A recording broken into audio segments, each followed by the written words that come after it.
वफ़ाकिहतिम मिम्मा यतख़य्यरून वलहमि तयरिम मिम्मा यश्तहून।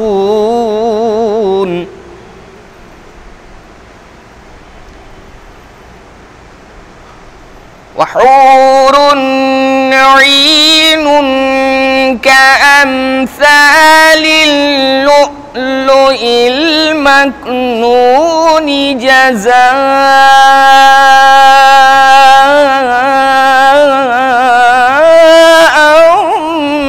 बिमा कानू यअमलून।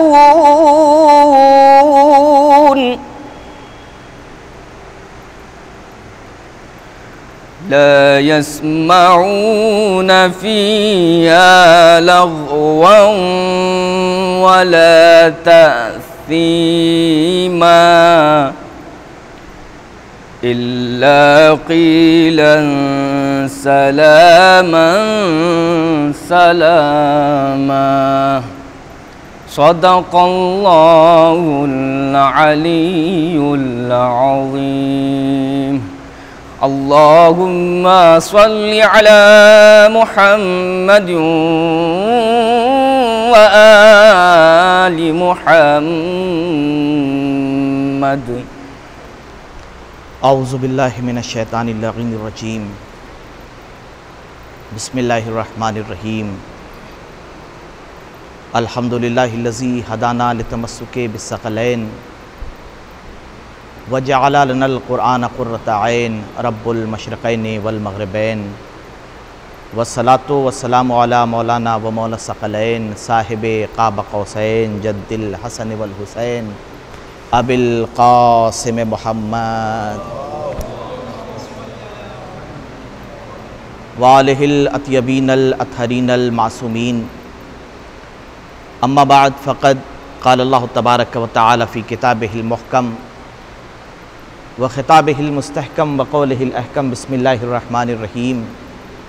अफ़हसिब्तुम अन्नमा ख़लक़नाकुम अबसन व अन्नकुम इलैना ला तुरजऊन। सलवात पढ़े मोहम्मद वाले मोहम्मद।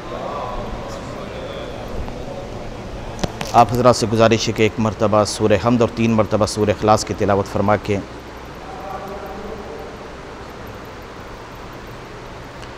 मरहूम सैयद रज़ा हुसैन इब्ने सैयद मोहम्मद हुसैन और सैयद अली मुख्तार इब्ने सैयद रज़ा हुसैन साहब की रूह से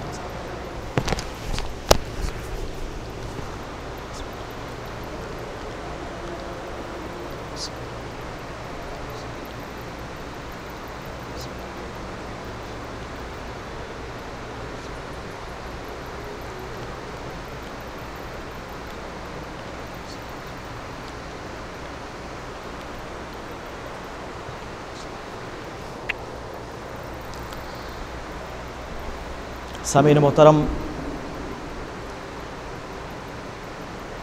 इस दुनिया का एक उसूल और एक दस्तूर है कि जब भी कोई इंसान इस दुनिया में कोई काम करता है तो उसका एक पर्पज़ होता है, एक मकसद होता है। जब इंसान सफ़र के लिए निकलता है तो एक मंजिल होती है।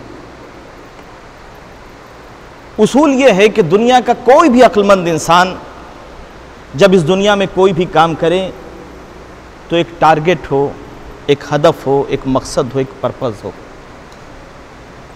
बगैर मकसद के कोई इंसान काम नहीं करता। कुरान कह रहा है अफ़हसिब्तुम अन्नमा ख़लक़नाकुम अबसन व अन्नकुम इलैना ला तुरजऊन। तुम क्या समझते हो कि हमने तुम्हें यूं ही पैदा कर दिया है। हर इंसान इस दुनिया में कोई ना कोई मकसद रखता है, कोई ना कोई टारगेट है, कोई ना कोई हदफ है। इंसान सफ़र पे जा रहा है तो किसी न किसी मकसद के तहत जा रहा है। आप दरियाफ्त कीजिए, सवाल कीजिए, लोगों से पूछिए आपकी ज़िंदगी का मकसद क्या है, क्या करना चाहते हैं। हर इंसान कोई ना कोई टारगेट, कोई ना कोई मकसद, कोई ना कोई हदफ आपको बताएगा। एक वो इंसान जो साइकिल से चल रहा है उसका हदफ ये है कि हम कामयाब हो जाएंगे अगर हमारे पास बाइक आ जाए। एक वो इंसान कि जिसके पास बाइक है वो इस बात की कोशिश कर रहा है कि हमारी ज़िंदगी की कामयाबी उस वक्त हो जाएगी कि जब हमारे पास कार आ जाए। एक मामूली फुटपाथ पे रहने वाले का ख्वाब पूछिए कि तुम्हारी ज़िंदगी का मकसद क्या है, वो ये कहेगा कि साहब हमारे सर पर एक छत हो जाए, एक छोटा सा मकान तामीर हो जाए। एक मकान वाले से पूछिए कि तुम्हारा मकसद क्या है, वो ये कहेगा कि एक बंगला तामीर हो जाए। यानी हर इंसान अपनी ज़िंदगी में किसी न किसी मकसद के तहत लगा हुआ है। उसकी ये कोशिश है कि मुझे ये हासिल हो जाए, मुझे ये मिल जाए। कोई इंसान किसी मनसब के लिए दौड़ रहा है, कोई इंसान किसी दौलत के लिए दौड़ रहा है, कोई इंसान किसी प्रॉपर्टी के लिए कोशा है। यानी हर इंसान ये चाह रहा है कि मुझे ये मिल जाए तो मुझे सुकून मिल जाएगा, मेरी ज़िंदगी का मकसद पूरा हो जाएगा, मुझे ये मनसब मिल जाए, मुझे ये ओहदा मिल जाए, मुझे ये मकान मिल जाए, मुझे ये प्रॉपर्टी मिल जाए। लेकिन याद रखिए, अगर प्रॉपर्टी मिलने के बाद उसका मकसद पूरा हो गया होता तो फिर उसकी ज़िंदगी में सुकून हो जाना चाहिए था। एक वो इंसान कि जो साइकिल से बाइक पर आ गया, आप पूछिए कि अब मुतमईन हो गए, तुम्हारी जिंदगी का मकसद यह था कि सिर्फ बाइक मिल जाए। एक वो इंसान कि जो बाइक चाह रहा था, जब उसे बाइक मिल गई तो क्या वो सुकून हासिल कर चुका, मुतमईन हो गया? कहा साहब नहीं, अब आगे की सोच रहा है। इसका मतलब यह है कि जो हमारी जिंदगी में तब्दीलियां होती हैं, हम जो ख्वाहिश रखते हैं कि हम ये समझते हैं कि हमारा टारगेट ये है, जब हम ये पा लेंगे तो हम खुश हो जाएंगे, हम जब ये मनसब हासिल कर लेंगे तो हम खुश हो जाएंगे, हम जब सरकारी इस ओहदे पर फायज हो जाएंगे तो हम खुश हो जाएंगे, हम जब सियासत के किसी मर्तबे और किसी मनसब पर पहुंच जाएंगे तो हमें खुशी हासिल हो जाएगी, हम मुतमईन हो जाएंगे। लेकिन पूरी दुनिया में किसी भी खित्ते के इंसान से जाके आप पूछिए कि तुम्हारा जब टारगेट पूरा हो गया तो क्या तुम मुतमईन हो गए, तुम खुश हो गए? इंसान खुश नहीं होता। बड़ी तवज्जो कीजिएगा, हर वक्त कोई ना कोई टारगेट चुनता रहता है कि अब मेरा अगला टारगेट ये होगा, मेरा अगला टारगेट ये होगा। इंसान मुतमईन नहीं होता, इसलिए कि इंसान को न मनसब की तलाश है, न मर्तबे की तलाश है, न शरफ की तलाश है, न दौलत की तलाश है। एरिस्टोटल एक बहुत बड़ा फलसफी गुजरा है, उसने अपने एक बयान में कहा था कि the ultimate goal of life of human being is a happiness. इंसान की जिंदगी की इंतहा, इंसान न दौलत के पीछे घूम रहा है, न मकानों के पीछे घूम रहा है, न दुकानों के पीछे घूम रहा है, इंसान खुशी तलाशता है, इंसान खुशी ढूंढ रहा है। यानी इंसान को यह लगा कि अगर मुझे यह मिल जाएगा तो खुशी हासिल हो जाएगी, मैं यहां तक पहुंच जाऊंगा तो खुशी हासिल हो जाएगी। हर इंसान ये सोच रहा था कि शायद अपने टारगेट को अचीव करने के बाद, अपने मकसद को पूरा करने के बाद मुझे खुशी हासिल हो जाएगी। लेकिन याद रखिए, इस दुनिया में खुशी नहीं है। मौला कायनात अली इब्न अबी तालिब अलैहिस्सलातु वस्सलाम इरशाद फरमाते हैं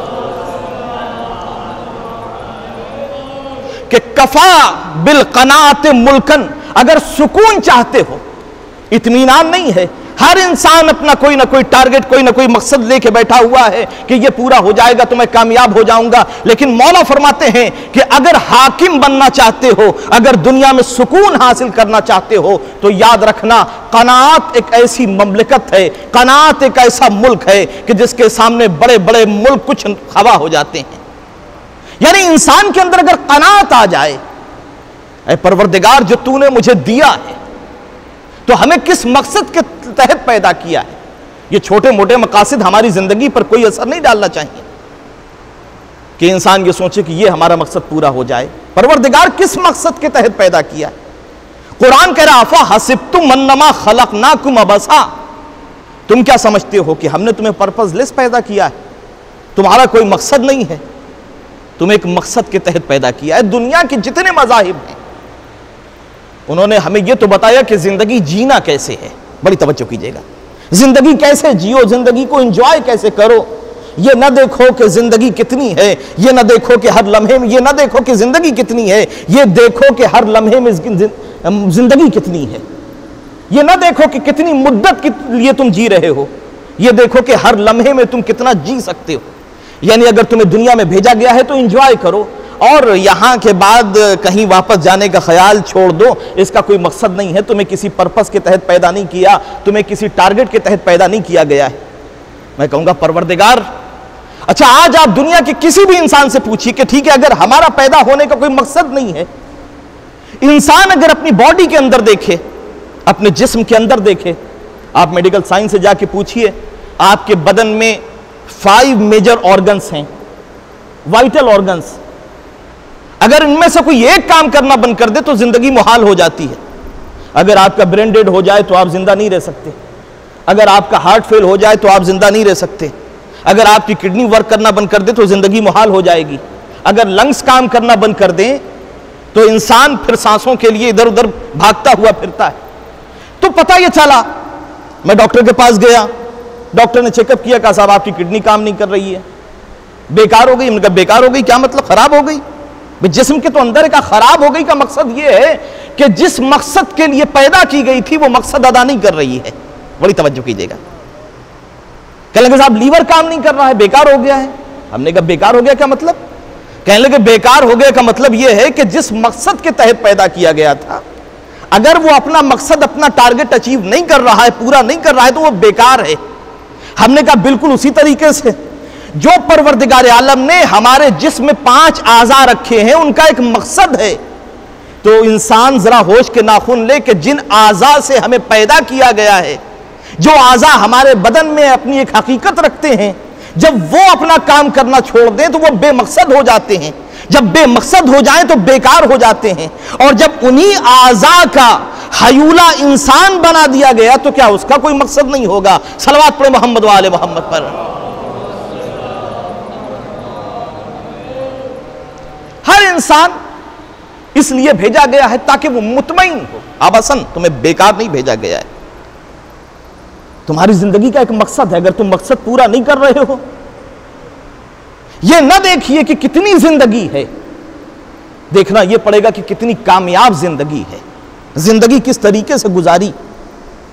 आज आमतौर पर आप ये देखिए बहुत से लोग दुनिया में आपको नजर आ जाएंगे जिन्होंने एक जिंदगी गुजारी और गुजारने के बाद उनकी पेशानी पर अर्क़ नदामत है। जाते वक्त वो ये कह रहे हैं कि काश ये कर लिया होता, काश वो कर लिया होता, काश ऐसे जिए होते, काश ये काम कर लिया होता। इसका मतलब यह है कि जिंदगी गुजारने के बाद अगर आपकी पेशानी पे हर्फ नदामत नहीं है, अर्क़ नदामत नहीं है, तो आपकी जिंदगी कामयाब है। बड़ी तवज्जो कीजिएगा। जिंदगी उस वक्त कामयाब है, दुनिया की निगाह में कामयाब जिंदगी उस वक्त है कि जब आपके पास पैसा हो, जब आपके पास दौलत हो, जब आपके पास प्रॉपर्टी हो। मगर अली की निगाह में जिंदगी क्या है? बड़ी तवज्जो कीजिएगा। अली की निगाह में जिंदगी क्या है? अली ने सजदे में फुस्तु व रब्बिल काबा कह के बताया कि जब मैं इस दुनिया से जा रहा हूं तो मेरी पेशानी पे अर्क़ नदामत नहीं है। इसका मतलब यह है कि जिस तरीके की जिंदगी जीना चाहता था वैसी जिंदगी जी है अली। दुनिया की निगाह में कामयाबी यह है कि साहब बैतुल माल भरा हुआ हो, पैसा भरा हुआ हो, लेकिन अली की निगाह में कामयाबी एक अलग मकाम से पेश आती, अलग मकाम से नजर आती। अली की निगाह में कामयाबी नहीं, अली की निगाह में कामयाबी यह है कि जिंदगी कितने इत्मीनान के साथ गुजारी है, कितना इत्मीनान है। अच्छा, कामयाबी का पस मंजर भी अजीब है। जरूरी नहीं है कि जो आपकी निगाह में कामयाबी हो वो दूसरे की निगाह में भी कामयाबी। आपकी निगाह में क्या है कि जिसके पास बहुत दौलत हो वो कामयाब है। हम ये सोच रहे हैं कि जिसके पास बहुत खजाना भरा हुआ है वो कामयाब है। हमने ये देखा कि एक इंसान अपने दामन को दौलत से भर के सड़क पर, शाहराहों पर निकल रहा है और सबको बांट रहा है। जब वो जा रहा था दौलत लेके तो हमने कहा कि बहुत कामयाब इंसान है। जब वो वापस आया तो दामन खाली हो चुका था। हमने कहा ये तो नाकामयाब लौटा। यानी हमने अपने सोच में उसे नाकामयाब बनाया, लेकिन वो इस मकसद के तहत निकला था कि जितना खजाना है मैं सब में तकसीम कर दूंगा। तो वो जब गुजर के वापस आ रहा है तो वो मुतमईन है। इसलिए मुतमईन है, क्यों? इसलिए कि जिस मकसद के तहत गया था वो वापस आ रहा है, वो मकसद वो पूरा कर चुका। तो जरूरी नहीं है दुनिया की निगाह में बैतुल माल होना, दौलत होना। आप जाके देखिए, मजबूत हुकूमतें वही होती हैं, मजबूत कुव्वतें वही होती हैं, मजबूत गवर्नमेंट वही होती है जिसका बैतुल माल भरा हुआ हो, जिसके पास खजाना हो। और यही वजह है कि रसूल की जिंदगी में कभी बैतुल माल नहीं था। हालांकि ये वो जमाना था जब खदीजा ने अपनी दौलत के जरिए इस्लाम को इतनी इमदाद पहुंचाई थी कि रसूल बैतुल माल बना सकते थे, मगर रसूल ने बैतुल माल नहीं बनाया, बाद वफाते रसूल खजानों को भरा गया बैतुल माल के नाम से कि साहब जितना बैतुल माल में पैसा होगा, जितना खजाना होगा, उतनी हुकूमत मजबूत होगी। लेकिन हमने देखा जब सिलसिला आगे बढ़ा और अली का दौर आया तो अली ने ये सिलसिला खत्म कर दिया, अली ने ये कजिया खत्म कर दिया कि दौलतों के जरिए हुकूमतें मजबूत होती हैं। तारीख ये लिखती है कि मौलाए कायनात ने बैतुल माल में झाड़ू लगा के अल्लाह का शुक्र अदा किया और शुक्र का सजदा करने के बाद कहा परवरदिगार जिसका हक था उसको पहुंचा दिया। सलावत पे मोहम्मद वाले मोहम्मद पर।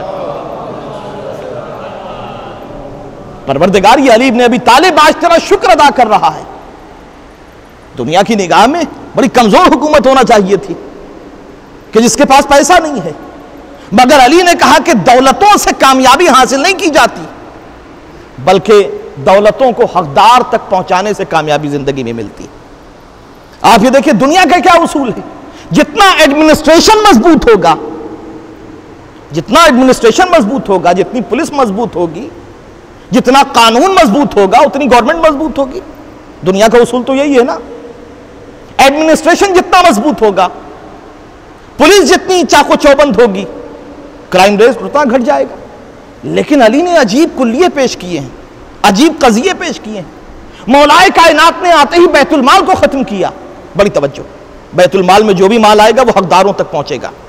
तारीख ये लिखती है कि शाम हो गई, कंबर बैतुल माल में झाड़ू लगा रहे हैं। अली ने पूछा कंबर बैतुल माल खाली हो गया, कनी मौला 2 अशरफियां बाकी हैं। मौलाए कायनात ने इरशाद फरमाया इसका मतलब यह है कि कोई हकदार मौजूद है, जाओ कंबर तलाश करो और तलाश करने के बाद हक को हकदार तक पहुंचाओ। जब हक हकदार तक पहुंच गया तो अली ने सर को सज्जे में रखा, का परवरदिगार माबूद तेरा लाख लाख शुक्र, मैंने हक को हकदार तक पहुंचा दिया। अली ने सज्जा करके बता दिया अली हक देने वाले का नाम है, हक लेने वाले का नाम नहीं है। सलावत पे मोहम्मद वाले मोहम्मद। अली ने दूसरा उसूल यह रखा, अली ने दूसरा उसूल यह रखा कि आते ही प्रोफेशनल आर्मी को खत्म कर दिया, पुलिस को हटा दिया। साहब जब जिहाद की जरूरत पड़ेगी तो एक इस्लामी इबादत है। जिस तरीके से नमाज सब पे वाजिब है, जिस तरीके से रोजा सब पे वाजिब है, उसी तरीके से जिहाद भी सब पे वाजिब होगा। तो इसके लिए कोई आर्मी रखना और उसकी तनख्वाह देना, मैं कहूंगा या अली बड़ी बड़ी हुकूमतें बगैर एडमिनिस्ट्रेशन के नहीं चलती। सिपाही होना चाहिए, पुलिस वाले होना चाहिए, फौज होना चाहिए, लेकिन अली ने फौज को खत्म कर दिया। आप ये देखिए दुनिया का उसूल यह है कि मुजरिम के पीछे कानून दौड़ता रहता है। पूरी कायनात में जहां जहां निजामे कायनात चल रहा है, हर जगह कानून के पीछे, मुजरिम के पीछे कानून लगा रहता है, तलाश करता रहता है कि कहां मुजरिम हो। लेकिन अली ने अजीब अंदाजा दिया। अली ने कहा कि नहीं, हम कानून को मुजरिम के पीछे दौड़ाएंगे नहीं, बल्कि मुजरिम के जहन में खुद एहसास गुनाह पैदा कर देंगे। बड़ी तवज्जो कीजिएगा, मुजरिम के जहन में खुद एहसास जुर्म पैदा कर देंगे। और यही वजह है अली का दौरे हुकूमत वो दौर है कि जहां मुजरिम खुद आ रहा है। देखिए आपने कभी कोई ऐसी हुकूमत कि जहां खुद मुजरिम मुंसिफ के पास आके कहे, कोई आ रहा है, कोई औरत चली आ रही, या अली मैंने खता की है, या अली मैंने जुर्म किया है, मुझे पाक कर दीजिए। कोई चला आ रहा है, या अली मैंने ये जुर्म किया है, मुझे पाक कर दीजिए। अली ने कहा मैं कानूनों को मुजरिमों के पीछे दौड़ाऊंगा नहीं, बल्कि मुजरिमों के जहन में खुद एहसास गुनाह पैदा कर दूंगा, तकवा पैदा कर दूंगा, ताकि मुजरिम खुद इंसाफवर के पास आके, मुंसिफ के पास आके, हाकिम के पास आके एहसास जुर्म करे। यानी नफ्सों को इतना पाकीज़ा कर दूंगा कि इंसान के जहन में खुद एहसास जुर्म पैदा हो जाए। लोग चले आ रहे हैं, अली का दौर हुकूमत देखिए, कोई खातून आके कह रही है अली मुझे पाक कर दीजिए, कोई मुजरिम आके कह रहा है अली मैंने फला गुनाह किया, मुझे पाक कर दीजिए। अच्छा कमाल की बात है, पाक होने के लिए किसी नजिस के पास नहीं जा रहे हैं, पाकीज़ा शख्सियत के पास आ रहे हैं, या अली मुझे पाक कर दीजिए। और वो हाकिम भी कैसा, असवद सहाबी है मौलाए कायनात के, आए हैं और आके कह रहे हैं या अली मैंने चोरी की है, मुझे पाक कर दीजिए, या अली मैंने खता की है, मैंने चोरी की है, मुझे पाक कर दीजिए। मौलाए कायनात ने अजीब जुमला का, असवद हो सकता है मजबूरी में की हो, परेशानी में की हो, गवाह भी तो नहीं है, असवद चले जाओ। यानी छूट दे रहे हैं मुजरिम को। मुजरिम दोबारा आ रहा है, जब कई मरतबा आए और आने के बाद अस्वद ने कहा कि मौला मैंने पूरे इख्तियार में चोरी की है, चाहने वाले मेरी उंगलियां काट दीजिए, मैं नहीं चाहता कि मैं महशर में आपसे इस तरीके से सामने पेश हूं कि आपको शर्मिंदगी हो कि हमारे चाहने वाले ऐसे थे। बड़ी तवज्जो कीजिएगा, तारीख लिखती है कि मौलाए कायनात ने कहा कि अस्वद तुम्हें पता है उंगलियां काटी जाती हैं? कहा मौला पता ना होता तो आता नहीं। मस्जिद में ऐलान हुआ, अस्वद की उंगलियां काटी गईं। अब जब अस्वद चले हैं, बड़ी तवज्जो कीजिएगा, यह है किरदार, अस्वद चले हैं, अली ने उंगलियां काटी हैं, तो तारीख लिखती है फजाइल पढ़ते हुए जा रहे हैं, ऐ लोगों आओ मैं तुम्हें बताऊं मेरे हाथ किसने काटे हैं। मेरी उंगलियां उसने काटी हैं जो फातिह खैबर है, मेरी उंगलियां उसने काटी हैं जो शाफ़े महशर है, मेरी उंगलियां उसने काटी हैं जो हसनैन का बाबा है, मेरी उंगलियां उसने काटी हैं जो रसूल का जानशीन है। तारीख लिखती है, फजाइल पढ़ते हुए जा रहे हैं। कोई दिल जला मिला और आके कहने लगा कि याली आपने तो उसकी उंगलियां काट दी। वो आपके फजाइल पढ़ता हुआ जा रहा है, वो आपके कमालात बयान करता हुआ जा रहा है। भाई आके आप देखिएगा, समाज में अगर कोई चोर हो और इस्लामी नुक्ता निगाह से उस पर हद जारी हो जाए, कुछ मौके तो ऐसे हैं कि जहां हद जारी हो जाती है तो शरीयत ने, इस्लाम ने, समाज ने उसे इतना जलील किया कि उसकी गवाही काबिल कबूल नहीं है। यानी एक इंसान के जिसके ऊपर हद जारी हो गई, इस्लामी हद जारी हो चुकी है, उसकी गवाही काबिल कबूल नहीं है। अस्वद पे हद जारी हो चुकी है, उंगलियां कट चुकी हैं। यानी समाज कितना जलील कर रहा है, मुआशरा कितना जलील कर रहा है कि तुम्हारी गवाही काबिल कबूल नहीं है, तुमसे हम बात करना पसंद नहीं करते, इसलिए कि तुम अब रजिस्टर्ड चोर हो चुके हो। बड़ी तवज्जो कीजिएगा, तुम्हें सजा मिल चुकी है उसकी। लेकिन मौला ने क्या फरमाया, जब ये जुमला सुना तो मौला ने कहा, हसनैन को बुलाया और कहा जाओ अपने चचा को लेके आओ।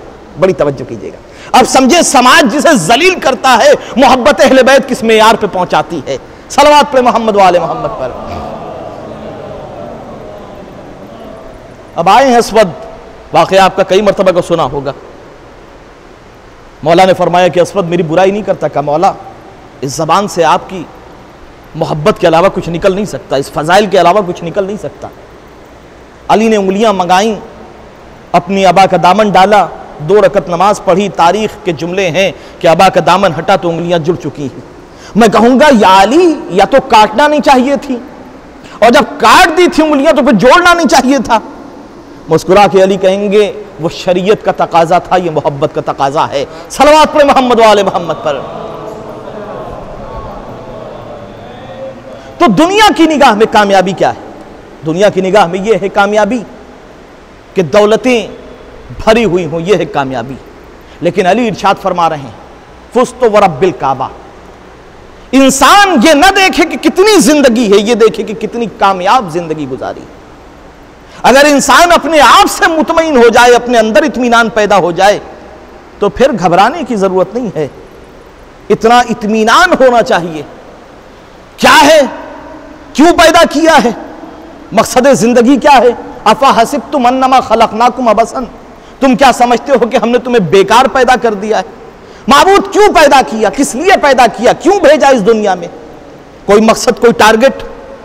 कुरान ने दूसरी जगह जवाब दिया, वमा खलक़तुल जिन्ना वल इंसा इल्ला लियअबुदून, हमने जिन और इंस को नहीं पैदा किया मगर ये कि इबादत के लिए। तो इसका मतलब यह है कि हमारी जिंदगी का मकसद इबादत है। अच्छा, चूंकि मकसद जो है हमारी तख्लीक का वो इबादत है, तो जो मकसद तख्लीक है वो जिंदगी के हर हर लम्हे में होना चाहिए। इबादत की सबसे पहली मंजिल क्या है साहब? नमाज, रोजा, हज, ये है सब इबादतें। तो परवरदिगार जब तूने इबादत के लिए पैदा किया है तो हर वक्त नमाजें पढ़े, हर वक्त नमाजें पढ़े। होना तो यही चाहिए ना भाई, तख्लीक का मकसद इबादत है तो फिर हर वक्त इबादत होना चाहिए। सोते इबादत, उठते इबादत, तो नमाज हर वक्त पढ़ सकते हैं आप। कुरान ने कहा इन्ना सलाता कानत अलल मोमिनीन किताबम मौकूता, नमाज के कुछ औकात मुअय्यन किए गए हैं। भाई आप सुबह की नमाज पढ़ेंगे, जोहर की पढ़ेंगे, नवाफिल भी पढ़ेंगे, नमाज शब भी पढ़ेंगे, जितनी नमाजें आप पढ़ेंगे, लाख आप साइमुन नहार और कायमुल लैल हो, आबिद शब जिंदादार हो, रातों को इबादत करते हो, दिन में रोजे रखते हो, मगर हर वक्त नमाज नहीं पढ़ सकते। जिंदगी की कुछ जरूरियात भी हैं जिनमें आप हर वक्त नमाजें नहीं पढ़ सकते। तो जब हर वक्त नमाजें नहीं पढ़ सकते तो हर वक्त इबादत कैसे होगी? क्या हर वक्त रोजा रखें? कुरान ने कहा शहर रमजान अल्लज़ी उन्ज़िला फ़ीहिल कुरान कुतिबा अलैकुमुस सियाम कमा कुतिबा अलल्लज़ीना मिन क़ब्लिकुम लअल्लकुम तत्तक़ून, भाई रोजा एक महीने में वाजिब है, अच्छा ठीक है, आप मुस्तहब्बी रोजे की नीयत से जिंदगी भर रोजे रखिए, मगर कुछ अय्याम ऐसे हैं जिनमें रोजा रखना हराम है, बड़ी तवज्जो कीजिएगा। तो आप हर वक्त नमाज नहीं पढ़ सकते, हर वक्त रोजा नहीं रख सकते, हज कर लेते हैं हर वक्त, आवाज़ कुदरत आई कुरान में नहीं, वलिल्लाहि अलन्नास हिज्जुल बैत मन इस्तता इलैहि सबीला। हज जिंदगी में एक मर्तबा वाजिब है, वो भी उसके लिए कि जिस पर इस्तिताअत हो, जिसके पास हैसियत हो, वो हज कर सकता है। तो साल के 12 महीने 24 घंटे 24/7 आप हज भी नहीं कर सकते, तो इबादत कैसे करें? नमाजें पढ़ नहीं सकते मुस्तकिल, रोजा रोज रख नहीं सकते, हज जिंदगी में एक मर्तबा करना है, तो ज़कात देते रहे, का ज़कात का अपना एक अलग निसाब है, बड़ी तवज्जो कीजिएगा। अगर निसाब पूरा नहीं होता तो आप ज़कात नहीं दे सकते, ज़कात क्या पहली नहीं है। जिहाद, हर वक्त जिहाद भी नहीं कर सकते, तो परवरदिगार करें क्या? बड़ी तवज्जो कीजिएगा।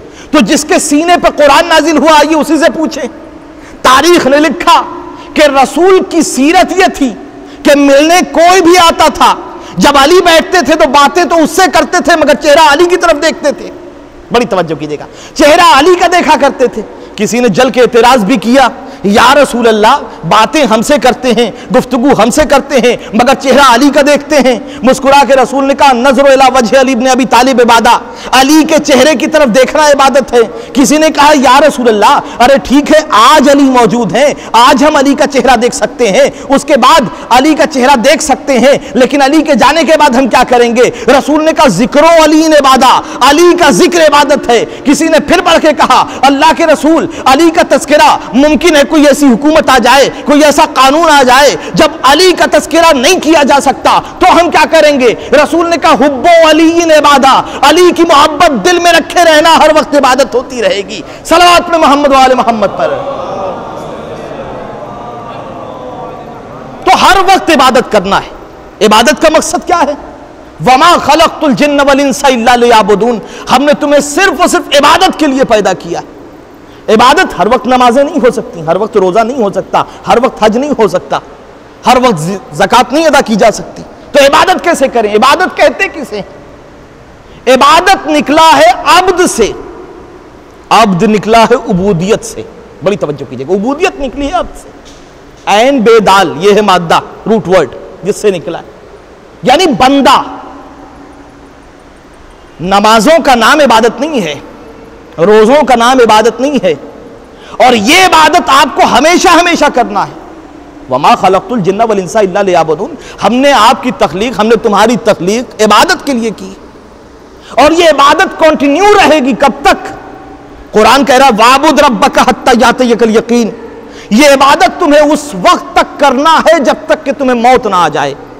इसका मतलब यह है कि जो अल्लाह ने इबादत हम पर फर्ज की है, वो जिंदगी के हर लम्हे में हमें इबादत करना है। एक लम्हे के लिए भी हम इस इबादत को फरामोश नहीं कर सकते। ये नहीं कह सकते कि साहब ठीक है 1 घंटे बाद कर लेंगे, आधे घंटे बाद कर लेंगे। हर वक्त हमें इबादत की मंजिल में रहना है। इबादत निकला है अब्द से। अब्द क्या है? यानी उबूदियत। भाई तारीख ने एक वाकया लिखा है, एक नबी के सहाबी हैं, गए मार्केट में, उस जमाने में स्लेवरी का ट्रेंड था, गुलामों को खरीदा बेचा जाता था। वो गुलाम खरीद के लेके आए, मार्केट में गए, देखा हट्टा कट्टा एक मजबूत गुलाम था अपने काम काज के लिए, अच्छे इंसान थे, लेके आए गुलाम को, घर पर लेके आए। जब घर पहुंच गए तो गुलाम को देखा, और देखने के बाद कहा कि भाई तुम्हारा नाम क्या है? खरीद तो लिया मैंने तुम्हें, मगर तुम्हारा नाम नहीं पूछा, तुम्हारा नाम क्या है? गुलाम ने सर को झुका लिया और कहा, सरकार जो आप रख दें। बड़ी तवज्जो कीजिएगा। इन्होंने पूछा तुम्हारा नाम क्या है? उसने कहा सरकार जो आप रख दें। कहा अच्छा क्या पहनते हो? कहा सरकार जो आप पहना दें। कहा क्या खाओगे? कहा कि जो आप खिलाएंगे। कहा वर्किंग टाइम क्या होगा, किस वक्त तुम कंफर्टेबल हो काम करने के लिए? उसने कहा सरकार जब आप हुक्म करेंगे मैं हाजिर हूं। इन्होंने सर को झुका लिया और कहा कि अजीब आदमी हो, समझ में ये नहीं आता, मैं पूछ रहा हूं क्या खाओगे तो कह रहे हो कि जो खिलाएंगे, क्या पहनोगे जो पहनाएंगे, कब काम करोगे? उसने हाथ जोड़ के कहा सरकार बात दरअसल ये है कि मैं हूं गुलाम, नहीं गौर कर रहे हैं, मैं हूं बंदा, आप हैं आका, जो आपका हुक्म होगा मेरी मर्जी नहीं चलेगी, बिल्कुल उसी तरीके समझ लीजिए, अगर जिंदगी भर इबादत करना है तो उसकी मर्जी के आगे अपने आप को सरेंडर कर देने का नाम इबादत है। सलवात पे मोहम्मद वाले मोहम्मद पर। हम गुलाम हैं, हम बंदे हैं, वो आका है, उसका हुक्म चलेगा।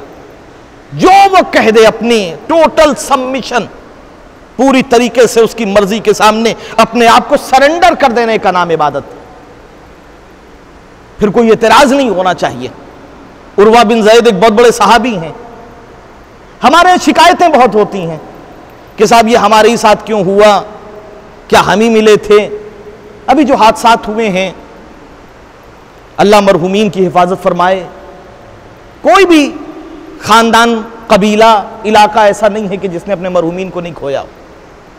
अपने बुजुर्गों को खोया है, अपने भाइयों को खोया है, रिश्तेदारों को खोया है, दोस्तों को खोया है, अहबाब को खोया है। हर आदमी मजरूह है। जो हादसा, जो वबा फैली हुई है, अक्सर सवालात पैदा होते हैं कि ठीक है साहब, हम ही मिले थे, हमारे ही भाई मिला था, हमारे ही चचा मिले थे, हमारे ही वालिद मिले थे।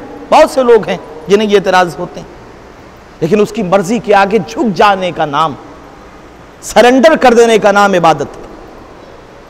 उर्वा बिन ज़ैद एक सहाबी हैं। रिवायतें बयान करती हैं कि उनका एक पैर किसी वजह से काट दिया गया। सरेंडर किसे कहते हैं, सबमिशन किसे कहते हैं, झुक जाना किसे कहते हैं, उबूदियत किसे कहते हैं। उर्वा बिन ज़ैद के पास कुछ सहाबी, दूसरे जो दोस्त अहबाब थे, वो गए। एक पैर काट दिया गया है उनका। इन्होंने कहा कि साहब बड़ा अफसोस हुआ, सुना आपका पैर काट दिया गया किसी बीमारी की वजह से। उन्होंने कहा नहीं परवरदिगार, तेरा लाख लाख शुक्र है कि तूने 2 पैर दिए थे, एक पैर सल्ब हो गया, एक पे तो बाकी, तूने दिया था, तूने ले लिया। कितने अजीब आदमी है। अभी बैठे हुए थे ये लोग, वो बिस्तर पर इस्तिराहत फरमा रहे थे कि किसी ने आके खबर दी कि सरकार, आपका छोटा वाला बेटा कुएं में गिर के मर गया है। फौरन सज्जा शुक्र किया, हाथों को बुलंद किया, परवरदिगार तूने 4 बेटे अता किए थे, एक तूने ले लिया। सरेंडर इसे कहते हैं कि जहां उसकी मर्जी के सामने अपने आप को झुका देना, अपने आप को झुका देना। जाबिर इब्न अब्दुल्लाह अंसारी का वाकया देखिए। अब जाबिर इब्न अब्दुल्लाह अंसारी कितनी अजीम हस्ती है। जाबिर रसूल के सहाबी हैं, जाबिर मौलाए कायनात के सहाबी हैं, इमाम हसन के सहाबी हैं, इमाम हुसैन के सहाबी हैं, इमाम ज़ैनुल आबिदीन की सहाबियत का भी शरफ है। और रिवायतों में है कि इमाम मोहम्मद बाकिर तक का दौर जनाब जाबिर ने देखा है। आप जरा सोचिए कि उनका ईमान किस मकाम पे होगा, इरफान की किस मंजिल पर होंगे जाबिर। दुनिया जो रसूल के पहलू में 2 मिनट के लिए बैठ जाए, उसे तो मोहतरम करार दे देती है कि बड़े मोहतरम थे साहब, सहाबियत रसूल का शरफ था। लेकिन जाबिर की सहाबियत कहां तक पहुंची सोचिए। रसूल की जिंदगी और उसके बाद फिर 5 इस्मतों का और सिलसिला है जाबिर की जिंदगी में। तो जाबिर का इरफान और ईकान कहां होगा, बड़ी तवज्जो कीजिएगा। जाबिर का इरफान किस मंजिल पर होगा, जाबिर का ईकान किस मंजिल पर होगा। इमाम हुसैन अलैहिस्सलाम ने एक मरतबा सवाल किया, अच्छी खासी उम्र हो चुकी है जाबिर की। एक सवाल किया, जाबिर ये बताओ जिंदगी को कैसा पाया, जाबिर जिंदगी को कैसा पाया। बूढ़े हो चुके हैं जाबिर, 5 इस्मतों और 1 रसालत यानी 6 इस्मतों की तरबियत में लगातार जाबिर रहे। सोचिए मेयार क्या रहा होगा जाबिर का। जाबिर का जुमला आप सुनेंगे। जाबिर इरशाद फरमाते हैं कि मौला बस इतना समझ लीजिए कि आज तक जो सीखा है वो ये है कि बुढ़ापा बेहतर है जवानी से। बड़ी तवज्जो, बड़ी तवज्जो। बुढ़ापा बेहतर है जवानी से, गुर्बत बेहतर है अमीरी से, बीमारी बेहतर है सेहत से, मौत बेहतर है जिंदगी से। ये जाबिर फरमा रहे हैं। आज अगर दुनिया का कोई फिलोसफर हो तो बड़ी बात कहेगा कि साहब क्या बात कह दी, यानी बुढ़ापे में ये कह रहे हैं कि बुढ़ापा बेहतर है जवानी से, सेहत अच्छी नहीं है, बीमारी बेहतर है, अमीरी बेहतर नहीं है, गुर्बत बेहतर है। ये जाबिर इरशाद फरमा रहे हैं। बड़ा अच्छा जुमला। हर फिलोसफर, हर सोशलिस्ट ये कहेगा कि साहब क्या जाबिर का मकाम था, क्या जाबिर कह रहे हैं किस मकाम पर थे। मगर याद रखिए जब तक इमाम का जुमला ना आ जाए। इमाम ने मुस्कुरा के कहा जाबिर ठीक कहा, लेकिन हमारा तो सोचना अलग है। एक मरतबा जाबिर ने हाथों को जोड़ा, कहा मौला बताइए आप क्या समझते हैं? इमाम ने फरमाया कि देखो, अगर परवरदिगार गुर्बत में रखे तो गुर्बत में खुश, अमीरी में रखे तो अमीरी में खुश, बीमारी में रखे तो बीमारी में खुश, सेहत में रखे तो सेहत में खुश, गुर्बत में रखे तो गुर्बत में खुश, जवानी में रखे तो जवानी में खुश। यानी जिस तरीके से वो रखना चाहे परवरदिगार, हम तेरी मर्जी के सामने सर्वसुजूद हैं। सलवात पढ़े मोहम्मद वाले मोहम्मद पर। तो मकसद ये नहीं है अफहसिब्तुम, हमने तुम्हें एक मकसद के तहत पैदा किया। अफहसिब्तुम अन्नमा खलकनाकुम अबसन व अन्नकुम इलैना ला तुरजऊन, हमने तुम्हें बेकार नहीं पैदा किया है, हमने तुम्हें पर्पसलेस नहीं पैदा किया है। दुनिया में बहुत से लोग अपनी जिंदगी पर सोचते हुए चले गए, गम मनाते हुए चले गए, पशेमानी के अंदाज में चले गए। हमने ये देखा तारीख में वो नमूने भी हमें नजर आए कि जो जाते वक्त ये कहते हुए नजर आए कि साहब ये कर लिया होता तो बेहतर था, ये दे दिया होता तो बेहतर था, ये न किया होता तो अच्छा था। तख्त खिलाफत पर बैठने वाले भी ये कहते हुए नजर आए कि काश मैं इंसान ना होता बल्कि जानवर होता। बड़ी तवज्जो, अल्लाह ने आपको जो ताकत अता की थी, जो कुव्वत अता की थी, वो इंसानियत की सूरत में अता की थी, और आप जानवर बनना चाह रहे हैं। इसका मतलब यह है कि जिंदगी कामयाब नहीं है। बड़ी तवज्जो कीजिएगा, जिंदगी जब कामयाब होती है तो फुस्तो व रब्बिल काबा की सदा आती है। और जब वो हुसैन कि जिसका माजी और मुस्तकबिल आप सोचिए, जैसा कि मैंने कहा कि इस दौर में हमने बहुत से लोगों को खोया है, हर इंसान मजरूह है, टूटा हुआ है, जख्मी है, कहीं ना कहीं से कोई ना कोई तकलीफ, कोई ना कोई फांस हर के दिल में चुभी हुई है। लेकिन आप ये देखिए, सोचिए, तसव्वुर कीजिए कि हुसैन किस जात का नाम है। हुसैन उस जात का नाम है कि जिसने 71 लाशें उठाई। यानी ये हुसैन का हाल है। हुसैन वो हैं कि जिन्होंने 71 जनाजे उठाए। और हुसैन का मुस्तकबिल, हुसैन को इल्म गैब से पता है कि असर आशूर के बाद क्या होगा, बीबियों के सर से चादरें छिनेंगी। यानी जिसे हाल भी पता है, जिसका हाल भी मजरूह है, जिसका मुस्तकबिल भी मजरूह है, वो है हुसैन। लेकिन इत्मीनान कितना है कि वो के जो दिलों के राज को जानता है, वो ये कह रहा है या ये तो नफ्सुल मुतमइन्ना तुरजई, ऐ नफ्स मुतमइन्ना। हुसैन का कल्ब का इत्मीनान ऐसा था कि हाकिम कुदरत ने, हाकिम ने, कुदरत खालिक ने ये देख लिया कि हुसैन कितने मुतमईन हैं। जब इंसान की जिंदगी में इत्मीनान होता है तो उसके लबों पर शिकवा नहीं होता, उसके लबों पर शिकायत नहीं होती। और यह अजीब खानवादा है। इस खानदान के छोटे से बच्चे को आप देखिए, जैसा कि मैंने कहा कि हैसियत यह नहीं रखता कि आपकी उम्र कितनी है, कितना अरसा आपने इस दुनिया में गुजारा। कमाल यह है कि कितनी कामयाब जिंदगी गुजारी। और यह वो खानवादा है कि जहां जाते वक्त इनके लबों पे तबस्सुम रक्सा होता है। हुसैन कि जिसने 71 जनाजे उठाए हैं, उसके बाद भी आवाज कुदरत आ रही, जो दिलों का हाल जानने वाला, वो कह रहा या ये तो नफ्सुल मुतमइन्ना। कितने मुतमईन जा रहे हैं हुसैन। और वही एक हुसैन का छोटा सा बच्चा है। दुनिया ये समझती है कि मौत आने के बाद, हमने दुनिया में देखा जब मौत आती है तो मौत का ही नहीं पंजा, जब इंसान के पास आता है तो इंसान के चेहरे का रंग फक हो जाता है, इंसान की आंखें बाहर निकल आती हैं, इंसान डर जाता है, घबरा जाता है। मगर कमाल है हुसैन के उस बच्चे का जो तीर खाने के बाद मुस्कुरा के बता रहा है कि हम नाकामयाब नहीं जा रहे हैं, जिस मकसद के तहत आए थे। उम्र कितनी भी छोटी हो, जिंदगी का मकसद पूरा करके जा रहे हैं।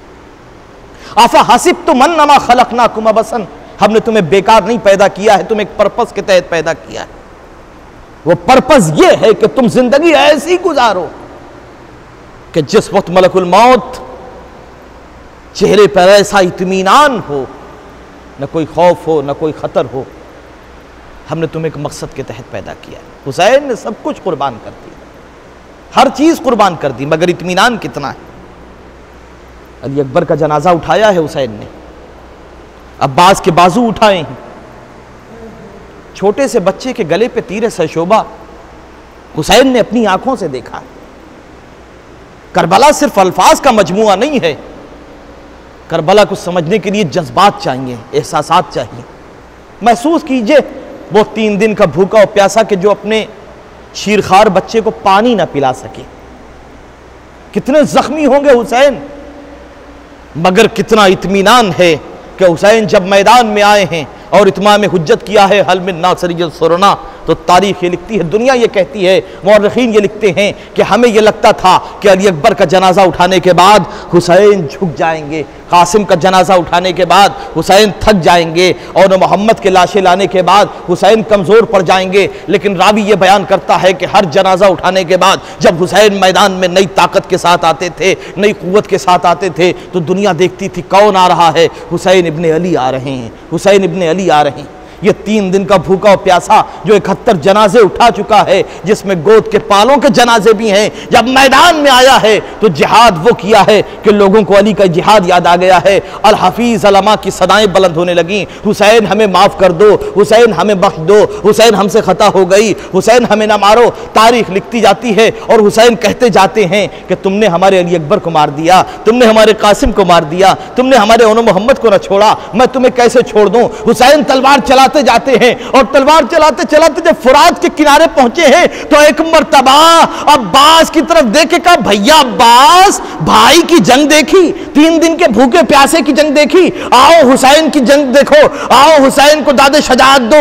अब्बास कहां हो, और मोहम्मद कहां हो, कासिम कहां हो, आओ देखो चचा की जंग देखो, आओ बाबा की जंग देखो, आओ 3 दिन के भूखे प्यासे की जंग देखो। जब लश्कर में अल हफीज अलमान की सदाएं बुलंद होने लगी तो तारीख लिखती, आवाज आई, या ये तो नफ्सुल मुतमइन्ना तुरजई, ऐ नफ्स मुतमइन्ना, अब पलट चल इस आलम में कि तेरा रब तुझसे राजी, तू उससे राजी। हुसैन ने तलवार को म्यान में रखा, भागी हुई फौजों ने सिमटना शुरू किया।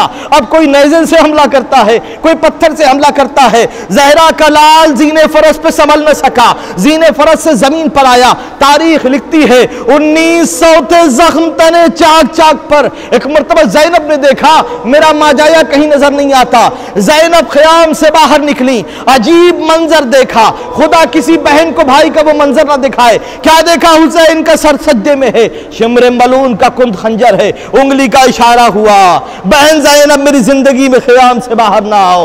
ज़ैनब चली, अभी ख़याम तक पहुंचने पाई थी कि एक मरतबा से आंधियां चलने लगी, फुरात का पानी नेज़ों उछला। अल्लाह क़ुतिल हुसैन भी करबला, अल्लाह ज़ुबिह हुसैन। आप हज़रात से गुजारिश है कि एक मरतबा सूरह हम्द और 3 मरतबा सूरह इखलास की तिलावत फरमा के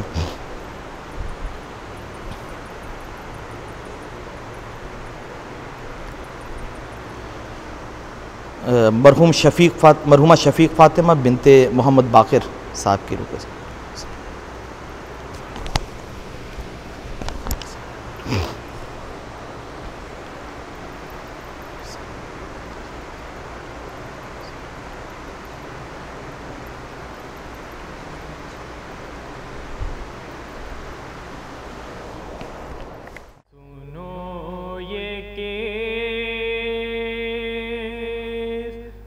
सदा है, चले तो कैसे चले, सुनो ये की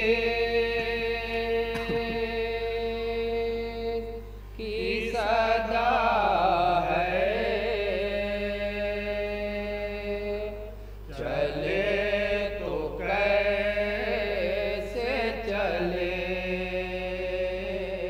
फ़ज़ा में शोरे बुका है, चले तो कैसे चले,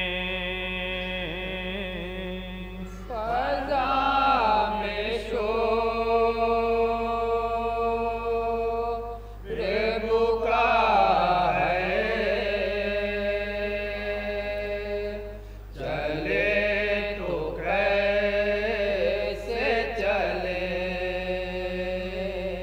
कदम कदम पा जा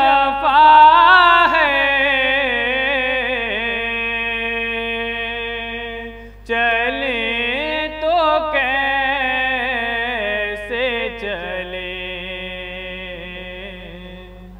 सुनो ये केस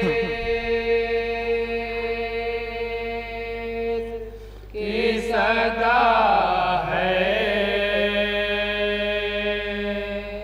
चले तो कैसे चले। पुकारता है ये बीमार सैयदे मज़लूम। पुकारता है ये बीमार सैयदे मज़लूम। ना काफ़िला है मुकम्मल, ना रास्ता मालूम। ना काफ़िला है मुकम्मल, ना रास्ता मालूम। न मंजिलों का पता है, चले तो कैसे चले। सुनो ये केस की सदा है, चले तो कैसे चले। जिधर भी देखो उधर है अजीब सन्नाटा। जिधर भी देखो उधर है अजीब सन्नाटा। इमाम वक्त से कहती है सानिए ज़हरा। इमाम वक्त से कहती है सानिए ज़हरा। न महमिले न रिदा है, चले तो कैसे चले। सुनो ये केस की सदा है, चले तो कैसे चले। अजीब वक्त है लम्हा भी साल लगता है। अजीब वक्त है लम्हा भी साल लगता है।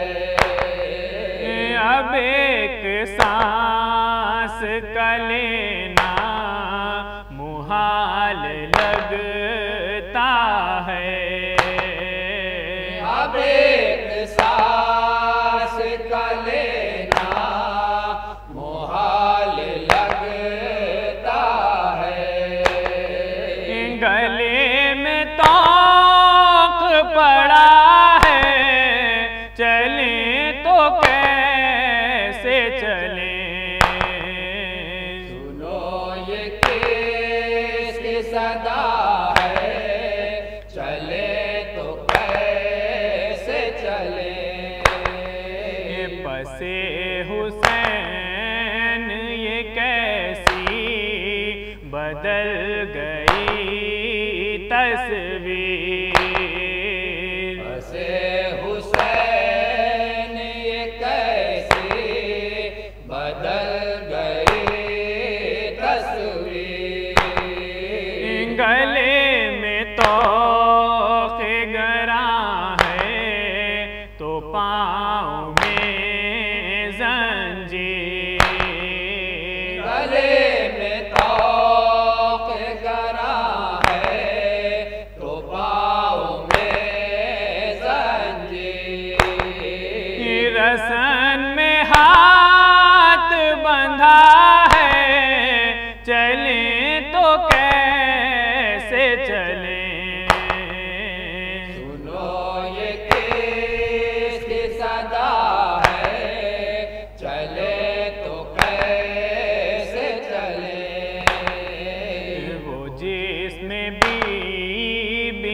मग़मूम थी वही क़ैमा।